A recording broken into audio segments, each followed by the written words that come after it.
Ignition sequence starts.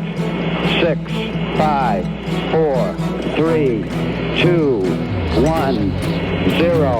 Liftoff. We have a liftoff.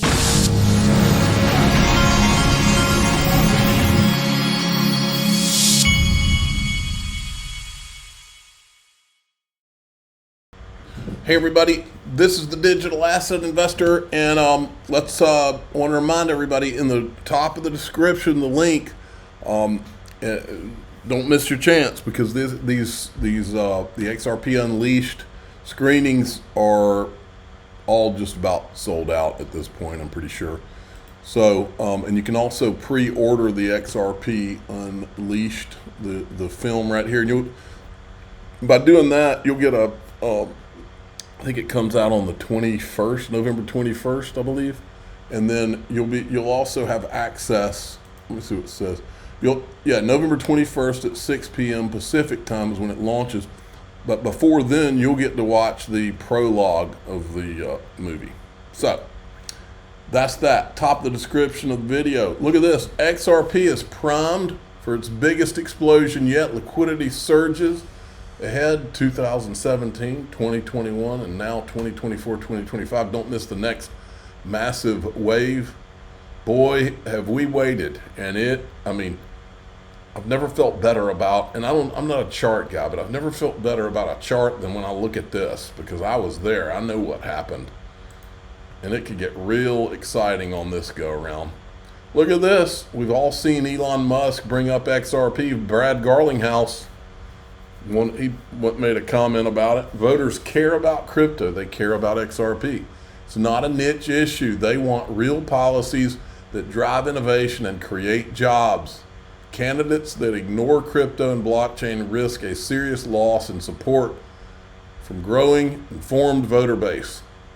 I think he is correct on that. Here's Greg Manarino. Now, with regard to crypto, again, the setup here is so easy to see. Trump has set himself up as the crypto god in many, many ways here. Saying publicly he's going to make the United States the crypto capital of the world, and the crypto space, for which I am fully embraced in myself. You all know that. It wants a guy like that behind the Resolute desk here. Okay, Trump has created a whole business around making cryptocurrency trading streamlined around the world. He's created his own cryptocurrency, man. Now, with regard to crypto. Yes. Here's Andy Shackman from Miles Franklin. He's one of my sponsors, Miles Franklin Precious Metals. They're 60% away from their 2% target. It's not a victory over inflation, it's a white flag. And if you balance the budget today, which we're not, but if you did, who's going to pay for the Medicare and the Medicaid and the Social Security and the government military pensions, these unfunded liabilities that exceed almost $150 trillion. So when you realize a trillion seconds ago was 31,688 years ago, Neanderthals stalking the plains of Europe, the almost $36 trillion debt doesn't tell the whole story.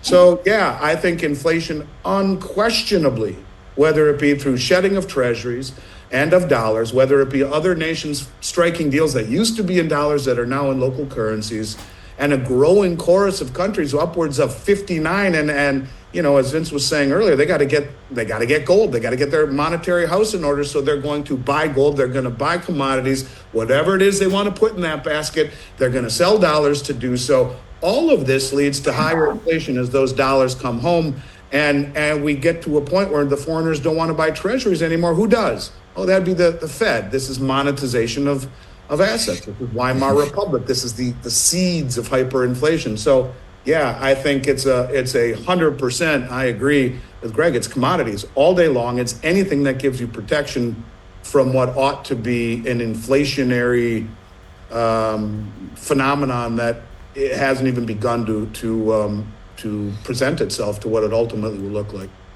Ooh, I tend to agree with him. And this guy right here is right over the target. I don't own gold because I think it might go through 2,500 or 2,700. I own gold because I'm afraid it's going to go to 9,000 or 10,000. Yeah. or 20,000. I mean, that's the truth, what that guy just said. Now, this is Neil, I think it's Neil Kashkari. He's from the Fed. And he said he's got two interesting clips here. The first one's about crypto. Well, you're right. There's a lot of activity that's happening. The nature of the economy is changing. And so we're always having to pioneer new data sources to give us insight into what's happening. I don't think crypto, because almost, I mean, I don't want to, you're going to pull my thread on crypto and I'm going to go off on a little speech about crypto, which I don't want to do. But if you force me to, I'll be willing to do it.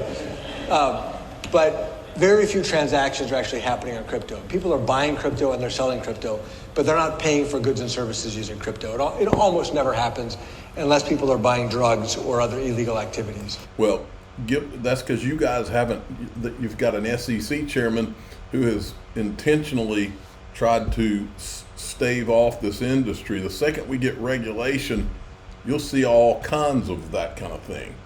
Well, here he is. Now, this is interesting because mentioned the inflation waves of the 70s. Watch this.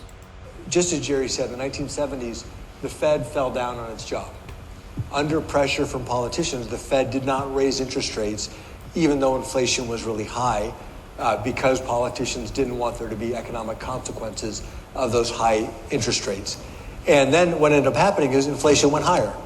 And then you had stagflation. And then it wasn't until 1979 when President Carter appointed Paul Volcker as Fed chair, who came in and raised rates dramatically to break the back of inflation.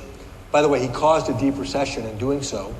But then President Reagan, from the other party, reappointed him, effectively endorsing Volcker's approach. And then that started a pattern where presidents many times have appointed the Fed chair that was appointed by their predecessor across party lines. And at this point, most leaders of both of our major political parties really appreciate and respect the independence of the Fed, realize why it's important. It goes back to this notion that I talked about earlier, keeping long-term inflation expectations anchored. You know, back in the 1970s, if you look at labor agreements, so a union and employers would negotiate for multi-year agreements. Those agreements almost all had cost of living adjustments in there because inflation was top of mind for every employee and for every business. That was the thing they were most concerned about, making sure that they were kept up with inflation. If you look at most labor agreements following the 1995 or later 2000s, cost of living adjustments were not in there because we all understood we've got inflation under control and we're not going to let it flare back up again. So then workers and their employers could negotiate over other things that were more important. Well, we want to get inflation back down to our 2% target so that you and I and your neighbors and your family and your friends are not thinking about it. And you can get back to focusing on things that really matter, that you should be thinking about. And so that's our job to get it back down. But keeping monetary policy independent is a key, maybe the most important element of being able to achieve that so that all of us don't have to think about it in the future. So there's this concept that we think about a lot, which is what's the interest rate that balances out the economy? It's neither accelerating the economy, nor is it restraining the economy. We don't know it for sure. We can only try to estimate it. And we think before the pandemic it was very low. So you remember before the pandemic we had low rates for year on year on year, and yet we weren't seeing high inflation. The question is, are we going back to that economy with low rates? Or are we structurally going to be somewhere higher? We're not sure. Now, what sets the neutral rate? We think it's dominated by two factors, one of which are demographics. As our society ages, people are saving more money. If you think about another way this neutral rate comes about, you have some people who are saving money, and then you have people who are investing money. How do you balance savings and investment? An interest rate balances those out. So if your savings more because the society is getting older, that would drive the neutral rate down. The other factor is productivity growth. If you're in a high productivity economy, massive demand for investment capital, that would drive the neutral rate up. Well, where's productivity going? I think I've got some confidence that demographics are going to continue what they're doing, but maybe things like AI and new technologies are going to increase the demand for capital, investment capital, going forward, and that would push the neutral rate up. I don't know. I think for me, it's way too soon to know if AI is going to manifest in a different productivity environment and therefore a higher neutral rate environment. So, okay, so that clip is done. All right. So Jack the Rippler says major events start tomorrow. Ripple's included with big players. Something is cooking for XRP. Check this out. So they've got a lot of stuff. Now, we know that tomorrow is the Federal Reserve FinTech Conference. Brad Garlinghouse and Chris Larson are going to be there. I don't know what this is. Ripple Leadership Meeting on October 24th. Money 2020. I haven't looked into all of these, but it looks like there's a lot going on. I don't know where this is coming from. I did look this one up. Ripple is at the Cornell Blockchain Conference, which is in New York. No, that's April 26th. I was thinking that was like soon. But on April 26th, I was looking for the one that he had here on New York. This, where is it? There was a New York one. Yeah, right here. Blockchain Innovation Conference, December 12th. Now, I couldn't find this one, but when I was doing the search, this popped up. And at this one, Ripple's a sponsor, and they've got Jasmine Cooper. She goes by Jazzy Cooper, head of DeFi product at Ripple, and they're also a sponsor here. Now, they're a gold sponsor right there. Now, what's interesting on this list is he missed one. What I'm going to do is in DAIXRP.com, I'm going to talk to you about which one he missed, which is a big one. And Brad Garlinghouse is going to be there.